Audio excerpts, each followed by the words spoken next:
You're listening to The Authenticity Show, where you get to eavesdrop on great conversations about health, creativity, and the quest for excellence. Your hosts are Carlos Casados and Satch Purcell.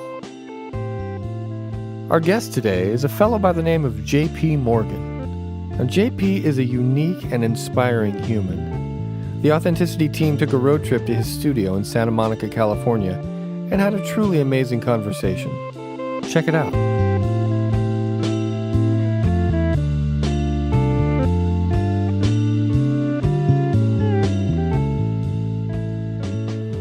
So without further ado, I'd love to introduce our audience to J.P. Morgan, who is a person who I met recently through James' trip and has inspired me ever since. John, welcome to the show. Thank you so much, Carlos. You know, I have been following you on Facebook, watching your videos. I've seen articles and things on LinkedIn from you. And ever since I met you, I have felt inspired and motivated to work on myself at a deeper level. And one of the things that really impresses me, I'm going to share with you right now. It's the way that you open yourself up to show who you are to others. And you seem to use that as a tool, that authenticity, right? And the nakedness of your heart, that you reveal who you are and you use whatever it is that's going on as a tool, as grist for the mill, as something that you then turn around into a teaching tool. So I would just love to pick your brain today about that. Oh, I'd love to talk about it. That's so present for me right now for a number of reasons as well. And how you articulated it was really helpful for me. So yeah, let's do it.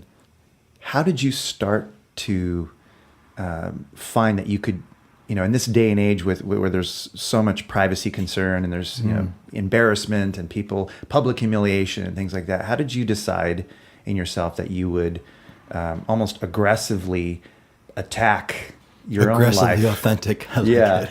Yeah. How did you get to that point where you're like, I'm going to just be as honest and open with people as possible? I don't know.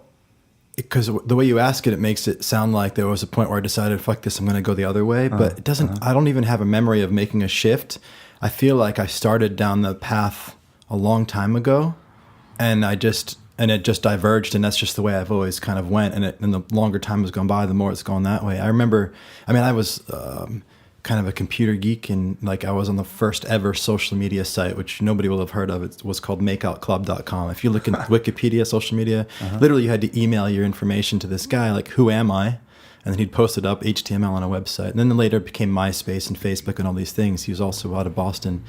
And so ever since that, like it was in the 90s, like just sharing myself and I was just fascinated with, if I put me out there, what comes back. And so and as I got more and more interested in self-mastery, I just saw that as a great context for my own growth. So I think it just, it diverged and it's just always been that way. And I think since I became aware of it, it's like, more of that, please, more of that. How much deeper can I go? I love, when you were speaking, I was thinking about giving a public talk because it was like, I love using that as a context for my own edge, like leaning into how can I expose myself more as a way of creating more right now. Yeah.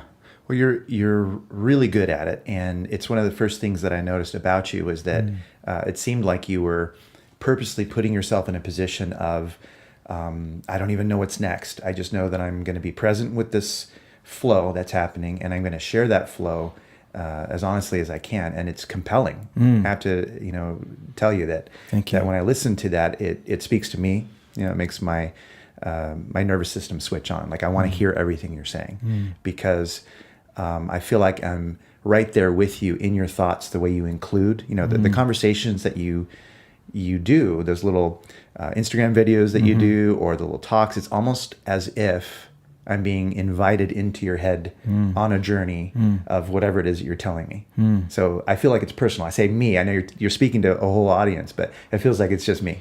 Well, that's really good that you feel it that way. Like I was just coaching my apprentice group this week, and one of them has some public talks coming up, and it's like, how do I create clients from these talks? And it's like thinking about like what's the pitch or the hook or whatever.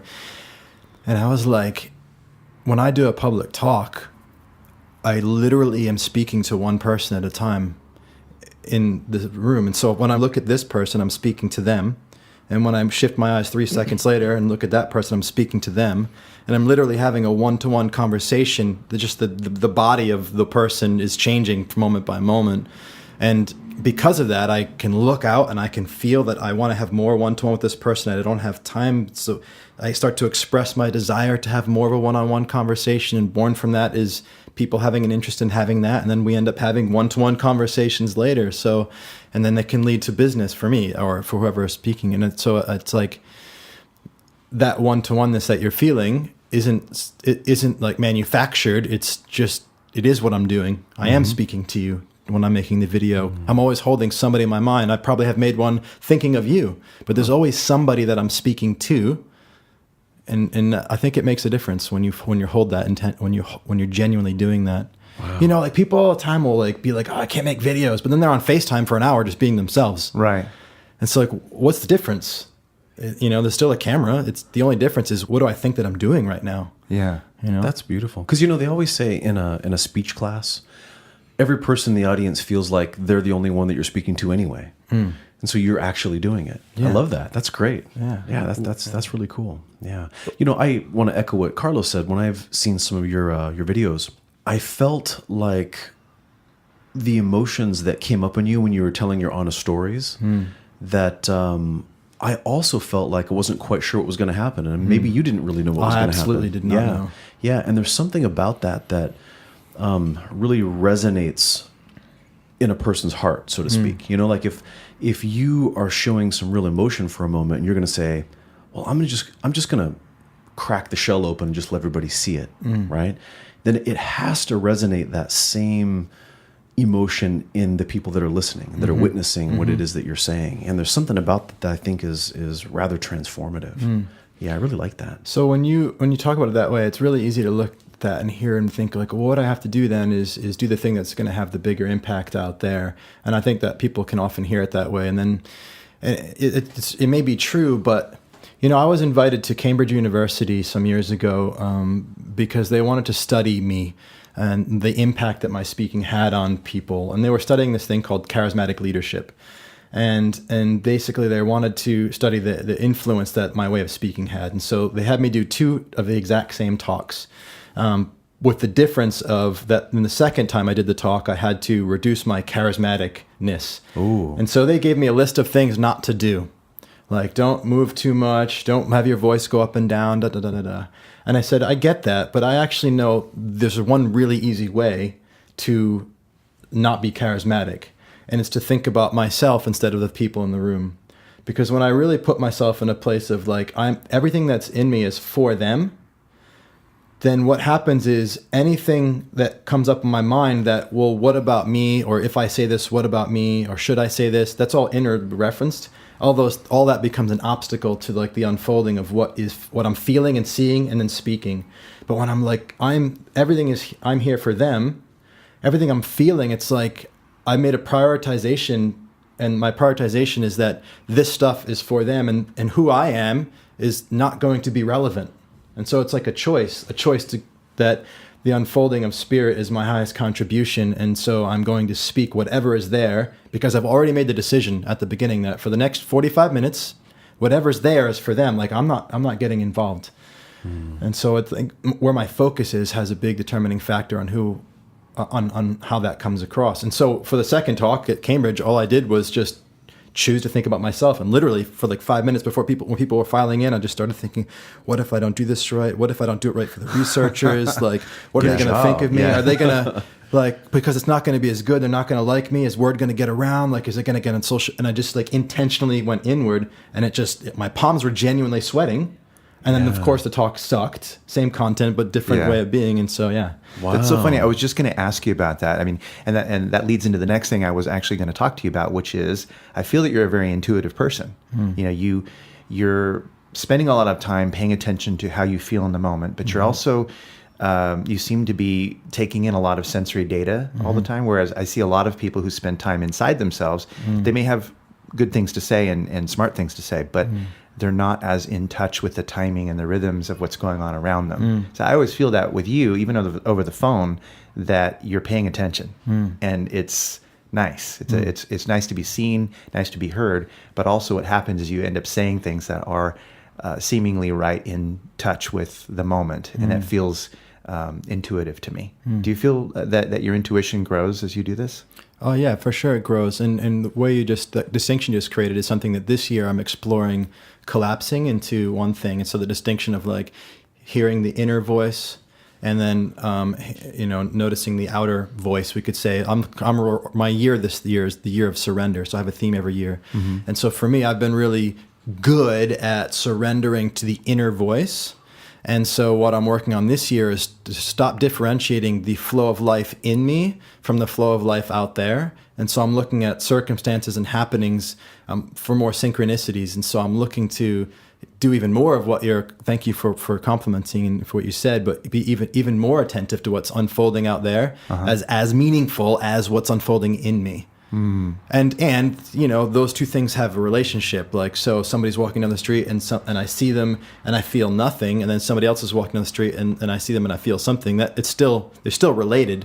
Mm-hmm. But I'm just infatuated with this idea that like maybe the stuff that's happening around me has as much meaning as the stuff that is feeling true inside me. Mm-hmm. So it's an exploration.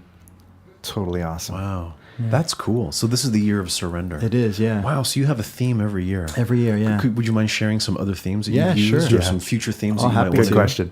Yeah, I've had the year of money. I've had the year of the body, the year of the world, year of miracles. And the other thing with my themes is that at the beginning of the year, I have an idea of what it is, but it's really also an exploration of that theme for the year. Like by the end of the year, I'm going to know what it means a lot more.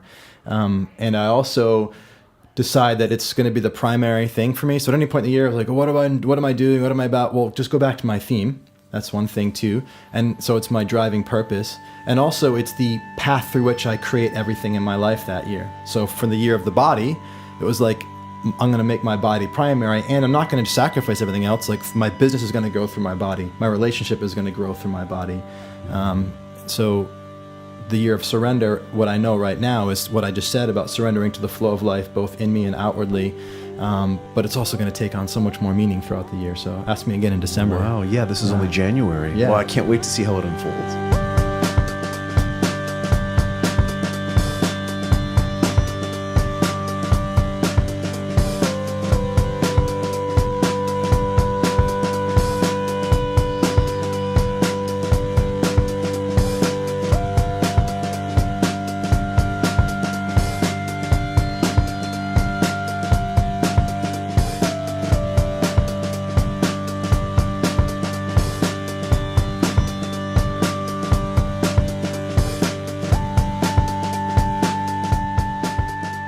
How does that come to you? Do you do a process, or is it, how do you figure out what your year is going to be? I just start asking myself around the beginning of December about like, what is it for next year? What if I feel called to? And then, something just emerges. It goes back to the intuition piece. I'll share a really great practice my teacher gave to me, John Wineland, when I was working with him. And I did a little private retreat out in Joshua Tree. Just got like an Airbnb and a trailer out there. It was awesome. Nice. I drank a lot of water and peed in the dirt for a lot, but I just sat. And so the practice was to wake up in the morning and sit in a chair or on the floor or whatever, and sit there until you know that there's something that's absolutely true for you to do. Get up, do that, and then come back to sitting. And for me, that was that practice. One of the greatest things that it brought to light for me was a distinction between what I would call impulse and intuition. Mm-hmm. So this intuition comes to me in the form of thought too, but there's a different quality to it. There's a depth to it. It's got a deeper resonance, and there's a persistence to it. So I might have the thought like, oh, I should make some eggs. And then the thought goes away. Or I might have the thought that's like, oh, I should go pee. Well, you don't really have to pee, but it's just like, these are just thoughts that are coming. Yeah. Then it's like, read Emerson. It's like, that's weird. Just let it go. And it's like, oh yeah, maybe I should read Emerson. And it's like, and it keeps coming. It doesn't go anywhere, and it comes from a deeper place. And so then, okay, it's time to read Emerson. I'd get up and I brought a book and I read Lecture for the Divinity School by Emerson. And I'd never read it before because I brought the book because it had self-reliance in it, which is my favorite. But at the back, it had this other essay. And it was so profound for me at that moment. It was like a major insight for me. And then just went back to sitting. So, I did that for like 3 or 4 days, and it was an awesome practice. Wow. It's like a truth practice. Awesome. Yeah. I know, isn't that? That's a great idea. So you basically, you demarcate out a time and you force yourself to, or choose to sit and identify the difference between your thoughts and something that's deeper, some truth, and then you follow that truth. You act on it immediately, and then you come right back to sitting, because every action can lead to other actions. Like, I should read Emerson. And while you're reading, you're like, oh, I'll read another thing. It's like, no. Mm-hmm. The intuitive action was that. So come back. So you start to get a distinction between like impulsive thoughts and actual intuition. And also what I find, and this just goes back through, all of my life, is that the more we act on our intuition, the louder that voice gets. It's kind of like, oh, you're listening and paying attention? Right. Okay, I guess I'll give you more information. Yeah. And so it's a great practice to do as a retreat, but also you could do it as we wake up in the morning, what is your first thing you're going to do? And you do it from that place, yeah. That makes good sense. I tell my clients sometimes that if you don't start by developing a relationship with your unconscious, that it's not going to give you the answers you want. So why not let one of the very first things you do be a meditation where you go in and you say thank you, and you can, maybe picture your unconscious mind as a younger part of you that is really powerful, and develop a relationship. Say, hey, I'm listening to you. I'm grateful for what you're doing for me, and I'm going to listen to you more than ever now. And I'm sorry if I didn't. Apologize for the times you've, maybe ignored it or whatever, and just treat it like it's a real living, feeling part of you, because it is. Yeah. And, if you think about, when someone thanks you genuinely for what you do, you feel like doing something for them again.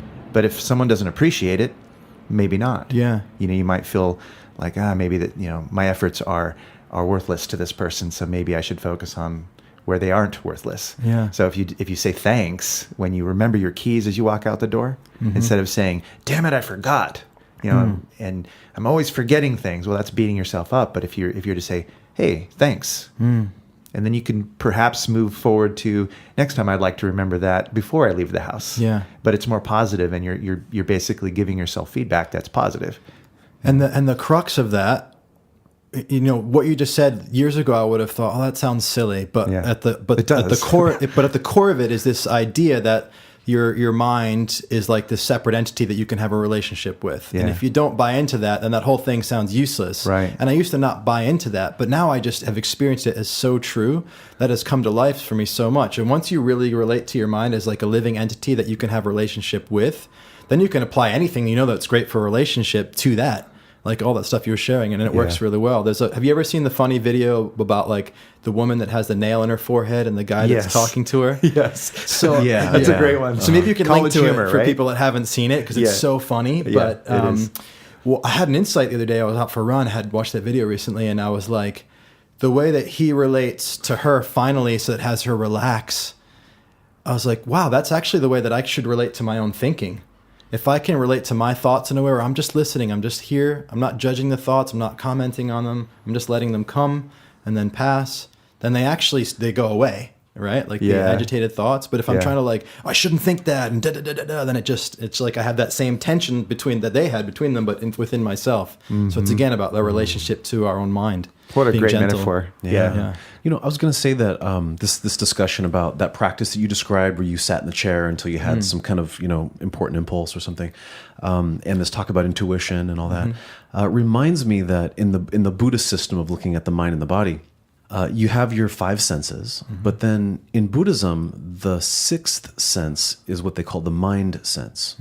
So just like if you have ears and they're functioning ears, you're going to hear whatever arises in the environment. If there's a pin drop, if there's a bee buzzing in the environment, you hear it. Regardless of whether you want to hear it, it's there, it's input. And the same with your eyes and your skin and your nose, But the mind sense is doing something similar. It is generating thought impulses. So you can sit there and the mind sense will say, here's a thought, here's a thought, here's a thought. And just like some of those senses are not important, others are. Like I might be sitting here in this room right now and I see all these things because this light is pouring through my eyes. Some of them are more important than others. Like I see the floor, I see cables, I look across and I see, these two wonderful people that I'm having a conversation. That's important.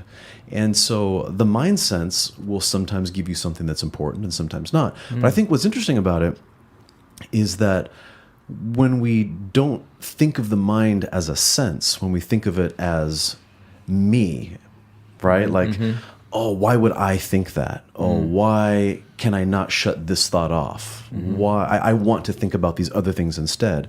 We tend not to do that with the other senses. We just go, hey, the eyes see what the eyes see and the ears hear what they hear, you know? And I think it's neat that you are following a practice that is starting to pay attention to what that sense is offering, because some of those things are important because they're coming from somewhere. Yeah. People become wrapped up in thinking that their mind is them, when in fact there's something else other than the thoughts that you are, that goes beyond that. So what is that? But until you can become an observer and capable of really listening or hearing, seeing, experiencing whatever it is it's giving you, you will feel locked into the idea that you are it. You're identifying with the thought rather than observing the thought, listening to the thought, using the thought. Yeah. We don't make the mistake of believing that everything we see is us. Yeah. I mean, I'm not talking big esoteric here. I'm talking small esoteric, right? And I think that's so fundamental to being authentic for me. If as long as I'm embedded and I'm subject to this idea that who I think, what I think is who I am, then being authentic is really hard. But if I can be object to that, and I can step back and I can witness it and I can see all this thinking that's happening, then being authentic becomes really easy, because it's not me. It's just this shit that's happening inside this body that I happen to be stuck in. Yeah. Yeah. And so, like, why not share it? Who cares? Like, it's not who I am. It's just this stuff. Yeah. Yeah, that's profound. If more people could realize that the things that are going on, like the anxiety and the fear and the rage and all that kind of stuff, the less they identify with themselves being that, and the more they recognize it as a behavior, it seems like the more self-control, the more learning, the more healing could happen. You know, I am not my depression. Right. You know, that kind of thing. It's similar. Gosh, what a great conversation this is beginning Already. to be. And you know what? I have so many things to ask you. And one of them, I was just thinking, popped in, the thought that came, right, was that we should cover maybe one of the elephants in the room, which is people are going to immediately know the name J.P. Morgan and wonder, hey, is that connected? You know, how is this connected to this person we're interviewing? So could you speak on that? Yeah. So I'm not a descendant of J.P. Morgan or the banking dynasty. And but my full name is John Patrick Morgan Jr. So my father's name is John Patrick Morgan. He gave me his name. And I never really affiliated myself with that or associated myself with that. I didn't even know much about it. I'm not from the banking world. I like money, and I've had a real estate career and stuff like that. But the name John Morgan, when I introduced myself in business, it's kind of like John Doe. Like, people don't remember it, and so I started putting the P in John P. Morgan. And I had and I also I've been called JP by clients and friends. Like, people have just kind of called me that as a nickname as well. So like kind of half the people.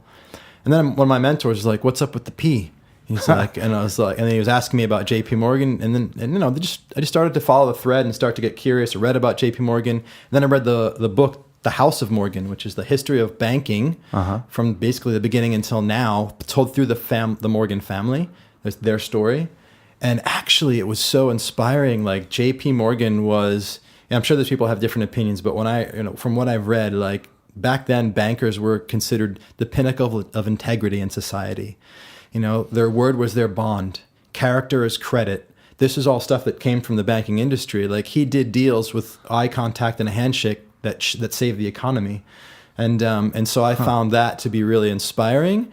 And also, just from a professional sense, when I say my name is J.P. Morgan, which it is, but when I say it that way, people will remember it. And so I've just decided to go with the flow of that and to use it that way. And it seems to work for me because people don't forget anymore. Nice. And I also and now I'm also trying to, I'm rooting in that name a little bit, like drawing on some of the energy, because for me, radical integrity is a kind of a big aspect of my work. We could say authenticity. There's a lot of overlap there. Yeah. And also just leaning more on the name Morgan instead of my first name, and looking at the history of the Morgan name. there is a point at which JP Morgan, the banker, and my name will connect back in Wales a long time ago. And there's a long history of very successful people and ocean going, like people on the sea and stuff like that. So it's just looking at the ancestry and drawing on the energy of it. Nice. Yeah. Well, and I really would like to hear, if you wouldn't mind sharing about your journey to where you are today. Like, I know that you've told me a little bit here and there about health challenges you've had and things that you've worked through, and the blessings you've had to come to and work hard for. But if you could share a little bit about kind of how it was for you, and then how it caused you to be who you are today. Because I know a lot of bad things or uncomfortable things, challenging things, force us to be different, and it can be very positive in the end. Yeah. So can you share some of that? Yeah, well, I think maybe what you're alluding to is being diagnosed with multiple sclerosis when I was in my 20s. I think I hadn't been out of university for very long, and I started going blind in my left eye one day, and I was like, this is weird. And then a couple of days later, I was like totally blind, and I remember like being scared and frustrated. I went to the eye doctor, and they were having me read the chart, and she kept asking me if I can see this letter or that letter. I ended up yelling at her. I was like, I told you I can't fucking see anything, lady. And I was like, whoa, I'm yelling at the doctor. Something's off here. Anyway, I found out that it was optic neuritis, and had an MRI, and they found like lesions on my brain, and it scared me. I remember telling my parents I'm fine because they were there, and then they got in their car and left, and I just sat in my car in the parking lot and cried because I didn't know much about it, but I knew from what the doctor said. She said, like, well, you could be fine, or, you might wake up paralyzed tomorrow. I was like, fuck, it was heavy. Wow. And so it's a crazy disease. My mom has it too, because it could be anything from not so much to could kill you, basically. My ex-girlfriend's mother passed through multiple sclerosis as well. As you know, Satch's wife has MS. Oh, Yes. Okay, I didn't know that. Yeah. Okay. And her sister. Okay. Yeah. So you know how challenging the disease it can be. Yeah. Yeah. So it was pretty heavy, but it didn't take me too long to just kind of, I don't know, philosophically just look at it and see that I was okay right now. The optic neuritis was going away through I got some steroid injections, and I'm okay right now, and pretty much I'm in the same position as everybody again, because although I may wake up paralyzed tomorrow, you may get run over by a bus, you may get shot, and who knows? So I'm going to live every day, carpe diem, and just as much as I enjoy it as much as I could. But I think it's always there in the background. Like, we all know that we're mortal, but when it's like mortal plus MS, it's like, oh yeah, it's like an extra reminder. Yeah. And so I think it just lives in me as like as a reason to embrace the moment even more. Yeah, it's certainly in my life and my wife's life, MS has certainly focused the lens of our attentiveness to the present moment as well. We all know that we're going to die. We all know this. But when you're faced with something, a diagnosis of that magnitude, it helps you live your life as though you're being realistic about our ultimate fate. Like you're really going to die. Yeah. You like, we're not kidding. This is going to happen, guys, right? Like, right. But what's, it's tough. It's difficult. At the same time, though, the enhanced appreciation for human connection and love and moments and opportunities, like, I have lots of memories. I'm getting goosebumps now just talking about it. I have lots of memories that I wouldn't have had I not been paying better attention because of my wife's situation. You lay your head on her I lay my head on her chest, and I think, I need to remember this moment right now because this is good. More presence. And so there's more of those moments. And so I'm not saying it's a blessing. No, I haven't gone that far yet. I'm not saying it's a blessing, but I'm saying that it has blessings. And well that's been useful. I think it also has kind of oriented me around, like, just reflecting now, like, optimal living as opposed to like living. Most people think about like, it's not going to kill you, and I'm like, I don't give a shit if it's not going to kill me. I want to know what's going to keep me alive the longest and the healthiest and have the most longevity and the best energy. Really optimizing everything, and so that and that's been my attention with my health. It's like, I don't care what's not going to kill me. I want to know what's going to make me the most elite, healthy person I can possibly be, and orient around that. Nice. You made some pretty serious diet changes, right? Yeah, massive. Yeah. It's been through stages, but even just today, I'm starting another challenge to take my diet to an even more elite level and to be even healthier. But yeah, I wouldn't say paleo because I don't prescribe to that completely, but definitely a whole food diet. Less grain, no processed foods, very, very, very clean.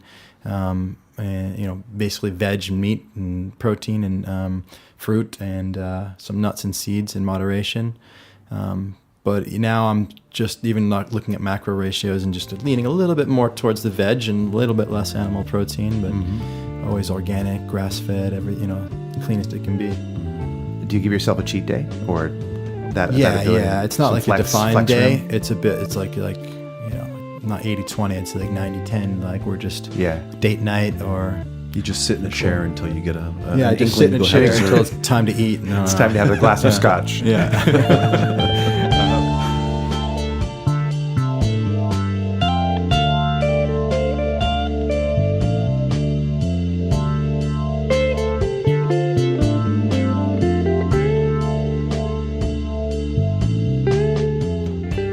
You're listening to The Authenticity Show with your hosts, Carlos Casados and Satch Purcell. Up next, Carlos and Satch continue their conversation with J.P. Morgan. And man, the pearls of wisdom just keep on coming.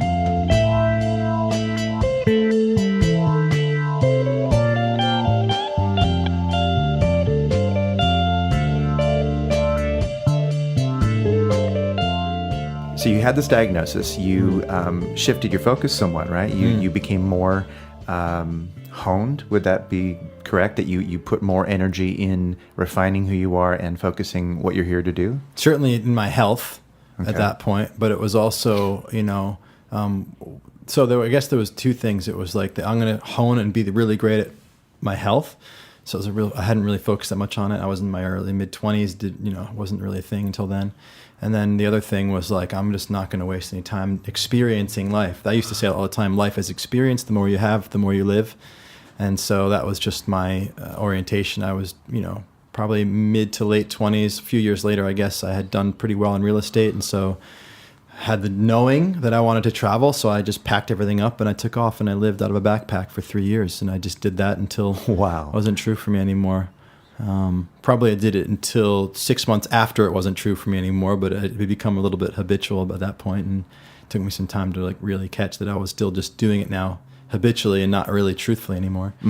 But it was amazing training for my intuition, because for 3 years I bought only one-way tickets. I didn't make any commitments to anywhere, and so it was like, what's next for me? What would I love?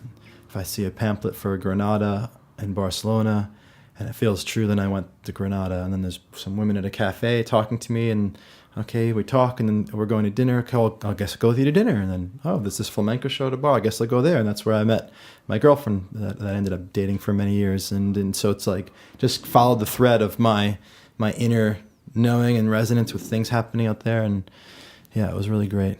What an exciting prospect. Yeah. So while it was really lit up in your consciousness, and you were getting a lot out of it in that early stage, what were some of the major themes of things that you got from that? Like by following all those threads and having these probably, I'm assuming, magical experiences, many of them. Tell us some highlights of that. You mean highlight experiences or like learnings, lessons, experiences? Yeah. A distinction that I can see in hindsight is living life from possibility instead of probability. Possibility instead of probability. So the thing is that most of us are taught that the better we are at determining the probability of something, the more success we're going to have. And actually, it's true within the frame of probability. If you're better at making decisions that can lead to more probable outcomes, you can understand it better, you can analyze the statistical chances better, then you're going to get more success. And so if you put people on a track and you say, go, and then you make the best decisions based on the probability, they're going to create a certain level of success. And it looks like success. But the thing is, the other way of living, the way of possibility, it basically says, I'm going to take action without knowing how likely success is, but I'm going to take the action because it's possible. And if you look at a one-to-one comparison, the possibility path is going to have a lower rate of success than the probability path if you're good at determining the probability, but that's a one-to-one comparison. When you actually extend it out over time, the possibility path has some wins that are so much bigger and greater and so beyond what you ever could have like imagined, that it takes you on this like incredible different journey and experience. And so many things that happened were like, well, this is possible, so I'm going to try it. Yeah. And so it took me on these wild adventures, and I had so many different things occur. I met so many different people, and if I would try to like analyze it all, like, very simply try to plan the trip in advance, you could look at all the things that you could do while you're away. And you could, well, this probably going to be better than that because these reviews are better, and we like swimming, so this is probably going to be better than going hiking, so we'll do that. And you have your whole itinerary with the highest probability of success and fun, or you could just go and on day one not even know where you're going to stay, and because you don't know, you're open to whatever, and then something crazy, some opportunity comes up where you meet an old lady in an elevator in Cinque Terre in Italy, and she's like, well, my house is empty, it's $20, and you can stay there, and you have this massive ocean front for $20 a night, like the place that I stayed when I was in Italy. and that would never have happened if I had my plan to get to the hotel, to pay $100 a night with a little sliver of a view. Oh my God. I am so drinking this in right now. Me You too. have no idea. Me too. You are speaking to my heart. Yeah. It's exciting to even hear it. I can hardly contain myself just listening. Wow. Because that whole idea of possibility is near and dear to me, but it's just nice to hear another soul who's pursued that path and gone very far, even farther than me in that direction, and just, gotten good things from it. Yeah. Thank you. Wonderful. What's coming that's to my beautiful. mind? So beautiful. I was going to say, what's coming to my mind is what you're describing is, rather than trusting your plan, just plan on using your trust. Oh, I you like know, it. I mean, because that's Tweet that what you right did. now. Damn. That's what you Yeah. did. Satch, that's Hey, awesome. Fist bump, fist bump. Yeah, I'm that's far great. too far away for a fist bump. All right, You high got five. one. High five. Jeez. So, wow, it's powerful. it. Whew. Yeah. Well, were there some tough lessons that you learned from all that? Well, yeah. Going broke. Oh, Spending all your money. Yeah. Ouch. And that's why, so the year of surrender is about taking all of the things that I learned during that time of travel and folding it into not going broke, but creating money and success and all that kind of stuff in different ways, obviously, as well. And so, and what I'm seeing and learning from my mentor is that, like, my orientation towards having experiences was what had my willingness to trust the unfolding of life lead to it giving me experiences and costing me money. But if I had an orientation of trusting the unfolding of life, and my orientation was contribution, then as things occurred outwardly and inwardly, where I could contribute instead of where I could experience, then I would follow that. And it would be surrender into the flow of contribution. And of course, contribution is more likely to bring money in than to just put money out. It still provides an experience, but it's like your orientation is part of it's a dance, right? And this is what I love. Like, it's not just about the flow of life and I'm just going along for the flow. I'm in there with my eyes closed. No, it's a dance between the structure of our mind, which we have some will over through choice and attention, and the unfolding of life. And so I could have gone through those same 3 years having the willingness to surrender to the flow of life with a desire to contribute, and it would have been a very different outcome. And so, yeah, that was, it took me, I guess, until now to really realize, because actually I have to say that although I gained all that insight and wisdom and in that trusting that flow, when I stopped and I settled in London, time to get back to work, time to make some money again, it took me a while to actually cross the return threshold, as Joseph Campbell would say, because I still wasn't showering very much. I was wearing the same clothes every day, like, like extreme minimalism. I didn't have more stuff than can fit in a backpack, even though I had a place to live. My hand shaking when I was trying to sign a 6-month lease for my first flat there. So it took some while to get right back into it. But what I did is the challenge in crossing the return threshold from Joseph Campbell's perspective is bringing the boon of knowledge that you gained on your journey with you across the return. And so in a way, I'm still returning because now I'm finally seeing how I can bring that with me back, because I went back to the old ways of like, okay, I can't just listen to my inner spirit anymore and trust the unfolding. I have to like go and make shit happen and have a plan and trust the plan instead of plan to trust, like you were saying. I love that. But now I'm seeing that, no, actually, I can bring that with me, and I just have to have a different orientation towards the flow of life, and I dance with it differently. So same music, different dance. So are you saying that you're still returning from trips from a long time ago? That ended in 2009. Wow, that's a cool concept that you're still returning Yeah. from those trips in the past. Wow, I like that. It's a long and powerful shamanic journey. Yeah, it's 2018, isn't it? Yeah.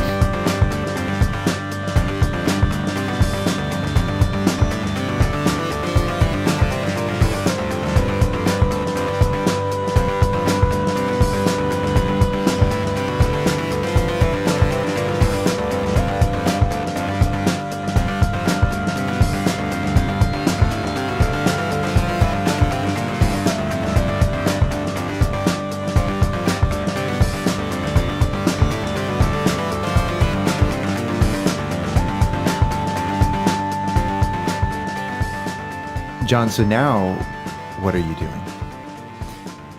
Now I am doing with others what I do with myself. So for the last probably since I started traveling, I've been just obsessed with self-mastery. And so what I mean by that is looking at how I can understand who I am, realize who I am in a sense of being aware, but also realize in the sense of authoring and creating who I am. I've always been an entrepreneur. I've always loved business. My highest interest in that is the human element. The highest point of leverage for any business owner is themselves, right? And then within that, it's in their mind. And so I'm fascinated with the structure of my mind and how that creates all of my emotions and my behaviors that lead to all the results. And so I'm constantly looking at that and working on that and interested in mastering that. When I created my company 8 years ago, I just called it Morgan Mastery Limited because I just needed a name. But it's interesting that word mastery has been there the whole time. And now I'm really attentive to that word. It's like self-mastery. And so I'm doing that with myself constantly. I have my own mentor right now that I'm in a 2-year program with, and he's helping me with that. And I also have clients that I help with that. And typically they're entrepreneurs, sometimes artists, musicians, but they're always the creators of their life. They're kind of manifesting their destiny. They're not reporting to anyone. We have that in common, I guess you could say. And then also they have an interest in being their best and mastering themselves. And having a daily practice in that. And so people that work with me, they're typically already somebody who's journaling or listening to audiobooks constantly, and they're interested in self-reflection and working on themselves. But then we take it up a notch and I basically have conversations with people. I have like 2-hour slots. I do that 8 times a week. And I listen and I ask questions and I challenge and I point things out, and they go back into doing their work every day and with some new insight, and people grow and they change. Wow. And when they work with you, are they working with you daily, or is it a week-to-week kind of thing? So we speak once a week.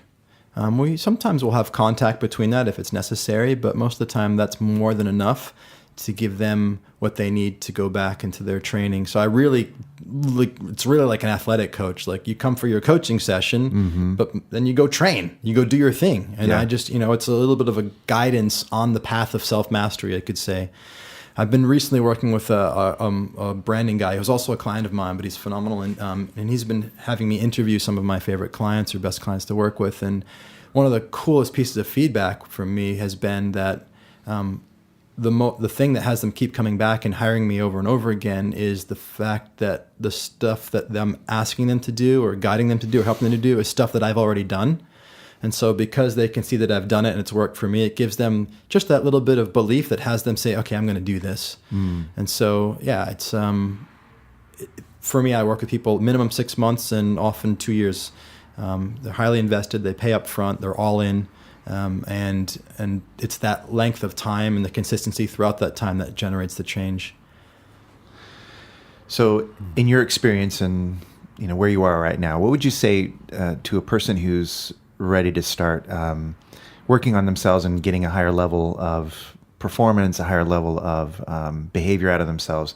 For starters, how would someone what would be some of the first advice you would give somebody in that sense? Yeah, I would share the distinction of working on your business versus in your business and apply that to yourself. Because oftentimes people think working on themselves is actually what they're doing is working in themselves. So the idea of working on your business versus in it, working in it is like, I'm just going to go to my job and do the things, right? And to work on it is to step away and be like, all right, what's the strategy, and start and like who am I going to hire, and write some new job descriptions. And I'm working on my business, genuinely doing things that are creating new business in new ways, restructuring, changing. And people think they're working on themselves, but really they're reading about stuff that's working on themselves. Like I might, for example, read A Course in Miracles, but not do the workbook. Or I read the workbook, but don't actually do the exercise. I'll think about it. It's kind of like doing it, but on to the next thing. What else can I learn? And so, and you mentioned James Tripp earlier, is one of my best friends who's been on your podcast, and which was an awesome show, by the way. I listened to it. Yeah, we loved it. Yeah, and you know, one of the things he said about me, and I think is he can see it because it's absolutely even more true about him, is that you're one of these people that actually does the stuff. Yeah. And that's the point about working on yourself. It's not, don't just read the self-help book. Like I'm the guy, like if you open up the book, the self-help book, there's like highlight and underlines and notes.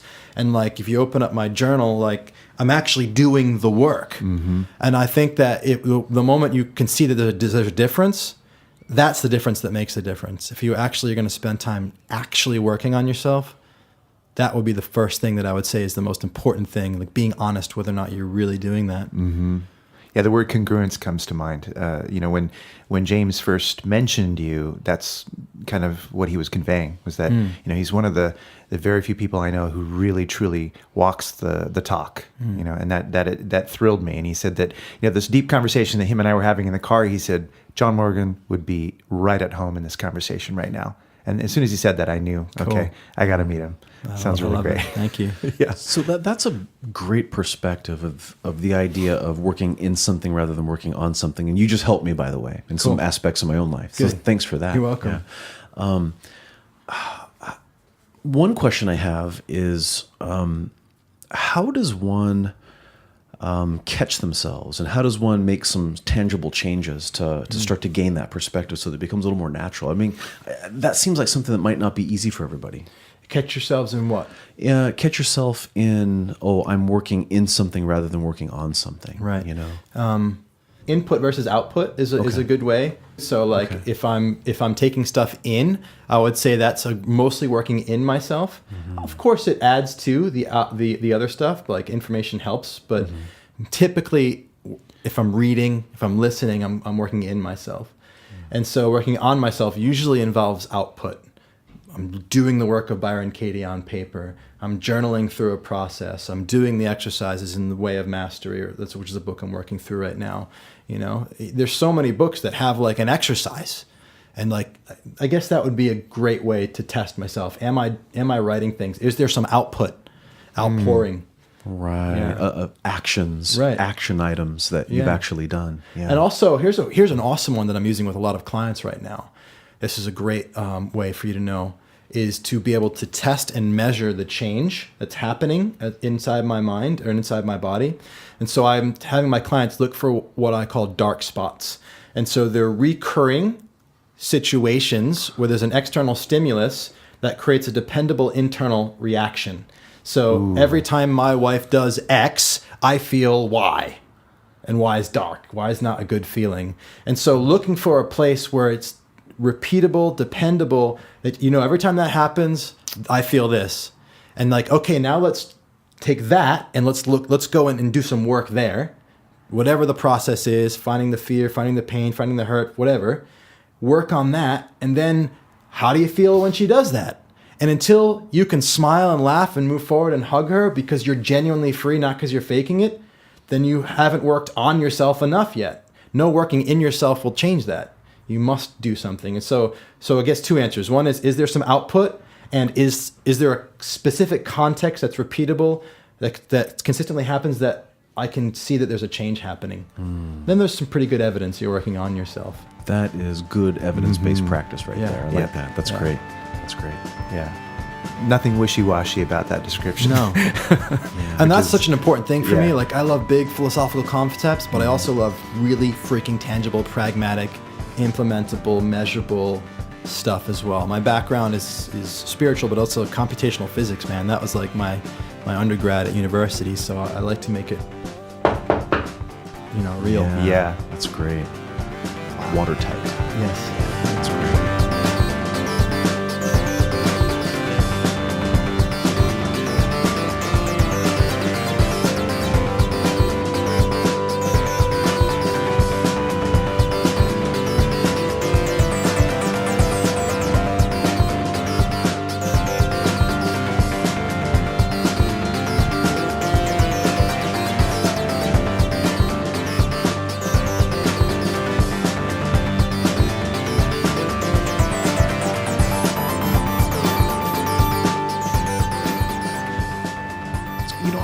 ask you a little bit about silence, right?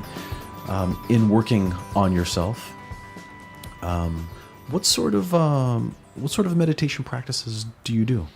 Because we're sitting on these wonderful meditation pillows. Yeah. So Right. I'm just curious what that life is Yeah. like for you. Yeah, it varies, and it's like I'm very much an explorer. So I've basically done a bit of everything. It started with Vipassana, 10-day retreat in India in 2006, I think, and so that's kind of the foundation of my practice, is just stilling the mind, quieting the mind, focusing on my breath, the rising and falling of it. And that's actually where I am right now. That's my morning practice. It's just 20 minutes or so, 20, 30 minutes of just gentle breathing and just coming back to that place of witness consciousness, familiarizing myself with and identifying myself with that, so I can have that kind of object-subject relationship with my mind and thoughts. But I've explored other things like Kundalini. I've tried mantras, lots of different things. But I don't know if it's because I started with Vipassana that I just always keep going back to that. Back to your roots. Back to my roots, yeah. I guess it's also like, this is why I think the 10-day retreat is I don't know if any of you have done it, but All four of us. We've all done okay, it. so Yeah. maybe you can relate, but I'll just say it like, to me, it creates a baseline.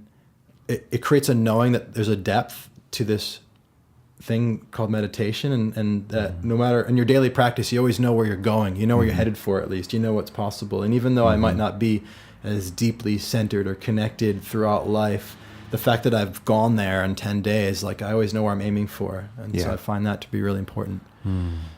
Yeah. And in addition to those kinds of practices, you're also very, back to our earlier conversation, you're very meat and bones. You also work out a lot, and Yeah. you get strong, and you lift massive amounts of weight and these kinds of things. Yeah. So can you talk a little bit about that relationship between those two things, that stillness and that action, and that going inside and yet working on your external body and all that? And what might you have to share about that? Well, let's see where we go. Like, one thing that I'm really present to is I mean, I have a yin yang on the wall of my studio. I'm really present to like non-duality and the difference between integration and balance. And so I'm much more interested in integration. Like, the yin yang is not two halves of a circle, right? It's two halves that have kind of started to melt into each other and have dots of the opposite in each other. And so what is that? Why isn't it just two half moons? What's that? And so I'm always looking for that. And for me at CrossFit, one of the things that I've kind of seen recently is the blending of competition and collaboration into each other. And that's one of the things I'm really fascinated with. And I think that the way that I'm blending them and learning to blend them has a lot to do with my ability to be mindful of my inner experience. And so the other day when I'm running behind a guy that owns a gym, who's a Navy SEAL, I can feel myself wanting to be as fast as him and be able to catch him. And I catch my thinking, and I notice the thought. It's like, oh, I need to catch him because I need to be as strong as a Navy SEAL. And it's like, oh, wait a minute. That's a thought that's born from the idea that I need to be something that I'm not. That's not useful. What if I were to just let that go? And as that thought starts to go, then I think, well, but what if there was still some way of being in competition that was serving me? And so I'm starting to relate to competition in a new way, which is like, well, I can see that he's running faster. I wonder if there's more capacity in me to run that fast. And so having other people ahead of me or behind me gives me access to the capacity that I have that I'm not being aware of. And so it's like, oh, there's a way of being in competition that's not about self-judgment, but it still encourages growth and it still pulls me forward. And so I'm finding a way to be competitive that's not, my exploration is how can I be competitive in a way that's not about not feeling good enough. And that's that folding in. And I think so it relates to the mindfulness in that way, where it's like being aware of those thoughts and not being identified with them is what gives me access to even starting to fold those things into each other. Also, longevity and strength are two values of mine, but I've prioritized them, where strength is second to longevity. And the reason I've done that is because by having strength as primary in CrossFit, I would have pushed myself. I've been injured. People say you can get injured in CrossFit. Well, yeah, you can, because it's complex. It's a sport. And I did, and not just once. And it's because my highest priority was getting stronger, and so I wasn't paying attention to my form and as much, and I was sacrificing my longevity and for strength. And it's like, well, wait a minute. What if I just change the priority around? And now I'm mindful that like I am longevity and strength in that order. And so Right. the other day I was in a race with one of the guys, and we were so close. We were just neck and neck, and to 15 reps, and I got to 13, and I was like, my form's starting to sacrifice. The most important thing for me is longevity. So I put the weights down, and he won, and I finished like 10 seconds later. Wow, that's great. Wow. By knowing your outcome and by having the coordinates set for longevity rather than strength as the number one, it changes all of the choices. I mean, it relates to what you were saying about the ego too. You didn't say the word ego, but the idea that I have to be this other thing that I'm not, or even a feeling of being less than could easily come up from that comparison, right? It reminds me of the Indian proverb. I think it might be from the Upanishads. The first there is a mountain, then there is no mountain, then there is. Remember that? It was a song also. I think Donovan sang it. But when you were talking about that, it reminded me of that, because ego, and in my own experience of ego, of doing martial arts and feeling like you have somebody attacking you, pushing at you, punching at you, trying to pin you down, and there's a part of you that organically could experience the feeling of being endangered. There's another part of you that feels that you need to be able to defeat the person from a ego place. But then there's another part of you that could be just exploring and understanding the technique and improving yourself. And what you were talking about leads to the idea of truly improving yourself and not getting in your own way by having an emotional need to be better. Yes. It's a desire for health, a desire for balance, a desire for self-improvement, but not because you need to do it because you're less than, or because you need to be over the other person. That's an incidental fact of whether or not you beat that person in timing and all that. That's related to whether or not your body and your mind were ready to do it. It's not related to whether or not you needed to do it or push yourself beyond what your body could let you do. Yes. So I just see that, in myself. I see it in students that I've had when I was teaching martial arts. This ego part that wants to be better, and that needs to be better. Yeah, needs. It needs it. That's the part. It's coveting. Yeah.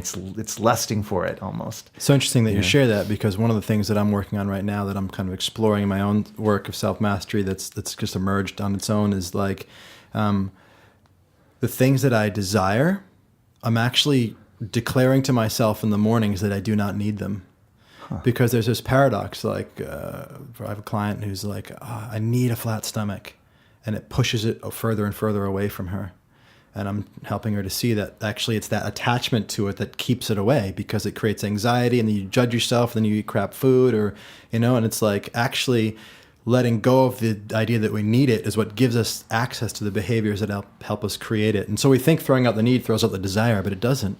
And so I'm, declaring things like, I do not need sleep, because I've got a little baby right now. And sometimes I'm like, I fucking need sleep, go to sleep. It's like, no, I do not need sleep. And then actually it helps to relax. Then I relax, then he relaxes, and he falls asleep, and I get more sleep, right? And so I do not need whatever it is. I do not need control. Not that I actually want control, but still, it's like I can ease off, and I can actually have a bit more influence when I'm not needing control. So yeah. Well, JP, thank you. You just helped me again. You're welcome. Yeah, I appreciate that. Cool. Yeah. This whole conversation is helpful. Wow. I just want to share with you guys how I'm doing that. I have an app that I love called Think Up.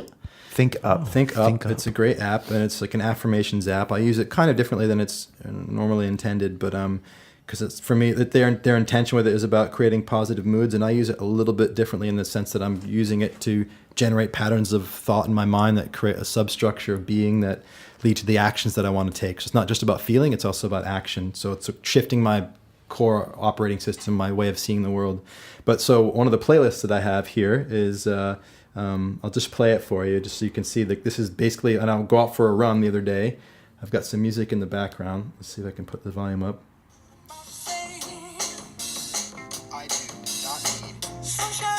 And let's see if we can lower the background volume. Not need freedom. I do not need control.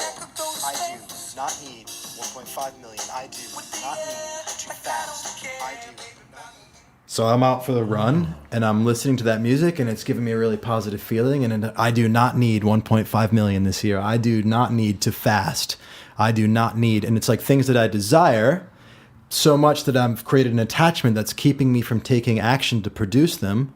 But as I connect to the not needing it, it just loosens the grip a bit. I go from white knuckle to relaxed. You probably know that metaphor of like holding a samurai sword. You don't want to hold it too tight, but don't want to hold it too loosely. You drop it, right? It's like, James talks about it. It's like he said he had a Systema instructor. He said, you want to crack the shell without breaking the baby bird. Right. Yeah. That reminds me of The Legend of Bagger Vance, where Will Smith played Bagger Vance, the old master golf teacher. And he said, you're squeezing that golf club too tight. He's like, I always say a man's grip on his golf club is a lot like his grip on his life. So See, I was almost going to do something naughty with that when you said that. Just where my mind goes immediately. I know. Kung Fu grip, G.I. Joe. It's true. I'm holding my hands in the steeple position between my legs right now as we're sitting here. And sometimes I'll sit in meditation this way, and I'll look at how, and I'll just check in, like, how much am I pressing my fingers together? And that's really indicative of my mental state. I have an orthopedic surgeon who told me that the muscles in the neck are the only ones that don't connect to the brain through the spinal column. They connect directly to the brain. And so your emotional state influences your neck muscles like immediately. And so, what's going on in my neck right now? Because that's a kind of a clue to what's going on in my emotional body. And so finding ways in through like physical things like a grip on a golf club I think is a great way to get to know yourself and your relationship to yourself. Absolutely. Well, our Tai Chi teacher is constantly saying, know yourself. And the Tuisho, the push hands practice in the martial arts that we do, a lot of it is ego work. And so I'm so glad that we kind of opened up this part of it, the idea of competition and ego and need and so forth, because we want to be better at what we're doing, whatever it is that our desired pursuit is. We have an inclination to want to improve, but then how do you do that whilst not getting stuck in the idea that I need to be better, I've got to be better? Or, he said something to me, which I've said before, I think, is don't try to be good at Tai Chi. Just try to understand Tai Chi. Because the attempt to try to be good at it has a whole bunch of stuff attached to it. Why do you need to be better? Because you've been doing it longer. So you've been doing it 35 years. You should be better than the person who does it 20. Maybe, maybe not. There's all sorts of things that flow into that: aptitude, understanding, instruction, effort. How much arduousness you've put into your practice, preconceptions, learnings that you've had prior to learning it. There's so many things that flow into whether or not you're going to get something at a deeper level or not. But the ego wants to be better, or you want to show off for your teacher, show them that you're dedicated. It might be a loyalty oriented. There could be 100 reasons why you need to be better at it. And it's so subtle and so insidious, and it's so always there.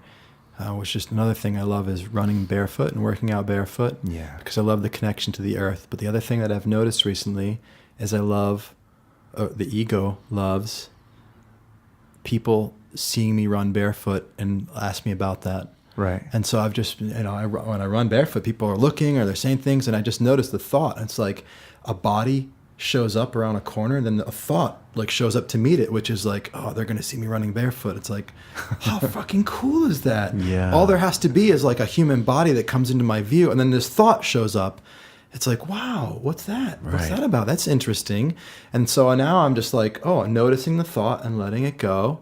And then but what else do I love about running barefoot? And it's like, I love the feeling of my feet on the ground. And so I go back to the feeling of my feet on the ground.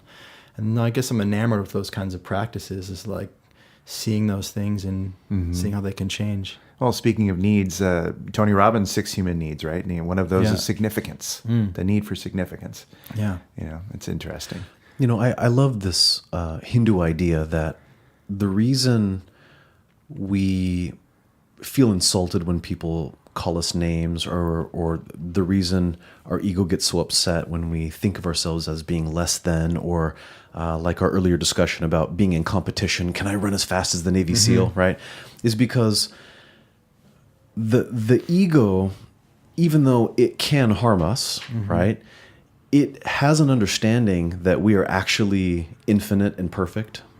And so we develop this reaction of, I don't like not being less than, because I know that I truly am everything, And it's tough to battle with that one, because it seems to understand that we're infinite, and we don't like being finite when we're actually infinite. But then it reacts and then pulls us farther away from that infiniteness, you know.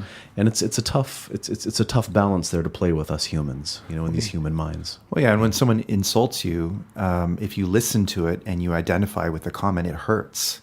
I mean, MRIs will show you that verbal insults will have the same kind of damage to the brain as physical trauma. Oh yeah, it shows up the same way. But I'm pretty sure that if you didn't identify with it, if you didn't sort of immediately picture what it is that they're saying to you, that it wouldn't hurt. Of course, Of course, we've all been that place where somebody maybe tried to insult us, and we're like, that's you don't even take it seriously. A kid could say, like a 4 or 5 year old kid could call you poopy head, right? But if somebody in your same age called you like a shithead, it's like essentially it's the same thing, but one's going to hurt, one's going to make you smile. Right. Yeah. Or when your child says "I hate you," they don't really mean it. Right. Or in that moment they meant it, but it's not permanent. It's not something to be hurt by. It's something to just understand that they're expressing their feelings in that moment. Versus when you really want your beloved to care for you and they're angry at you and they say, "I hate you." And oh boy, that just tears you apart. It hurts so much because you take it differently. The frame's different. One of the things I love I love the work of Byron Katie. I love Byron Katie's work. And one thing she said in one of her recent books is the only person you are ever dealing with is yourself. And I say that, I've been saying that to myself every single day, because anytime I think I'm experiencing somebody else, I'm really just experiencing me.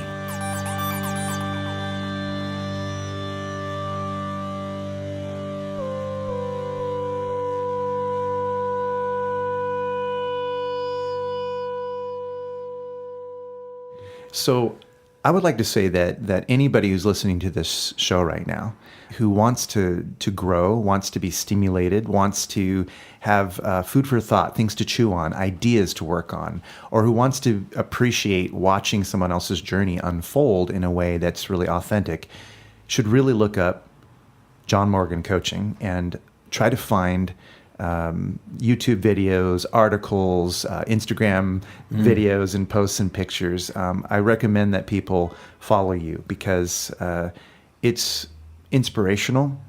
And so what are the URLs and things like that people would find?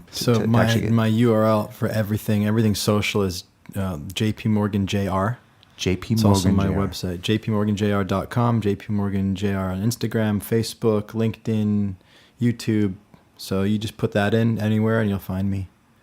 Great. That's so awesome. Thank you. Because you really are generous with the amount of information that you put out. Anyone who is working to push themselves to the next level could spend a lot of time reading, watching those videos, listening to what you say. It's not fluff. It's stuff that's genuinely helpful immediately. If you read it and actually take it in and think about it and start making a plan of action and then take action on it. Yes. And that's the key, what you were That's the mentioning key, yeah. a moment ago. It's going to make a huge difference in anyone's life. So definitely inviting all of our listeners to do that for sure. Please do. Thank you. Yeah. And I just knew this conversation would be interesting for all of us and a positive experience. So thank you so much for being here and for opening up your heart and being who you are, as you always do, but you did it even more today. And I just feel honored that we could share this together in this room. Yeah, likewise. Really. Well said, Carlos. Yeah. You're welcome. It's been really great to meet you. I'm so grateful. Thank you guys for making the drive up here, for bringing all your stuff, and it was really fun. Thanks for creating such a comfortable space for authenticity too. You're drawing more of it out of me as well, so thank you. Fantastic.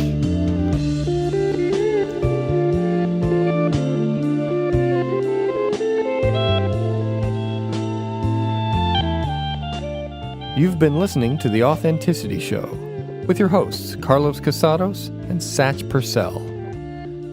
Very special thanks to our guest, JP Morgan. The show is produced by Oliver Althoen. Our theme music is composed by Oliver Althoen. Make sure to subscribe on iTunes, Stitcher, or wherever you get your podcasts. And check out our website, authenticityshow.com, for some cool bonus material. Thanks for listening and have an authentic day.